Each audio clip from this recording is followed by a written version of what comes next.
Paano malalampasan ng mga individual ang pisikal na limitasyon upang makalikha ng makabuluhang epekto sa mundo?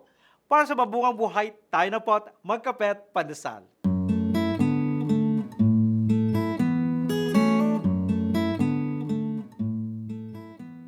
Kung gagamitin natin ang teknolohiya sa pakikipag-ugnay sa iba, ipaglalaban ang karapatang pantao o gamitin ito sa abot nating makakaya, magkakaroon ng positibong pagbabago ang buhay natin.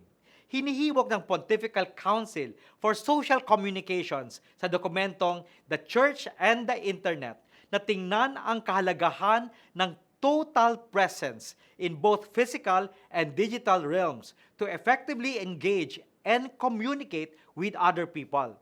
We can harness our resources, connect with others, and advocate for what matters to us, empowering each one of us to make a difference despite any obstacles we may face. Kaya manalangin po tayo.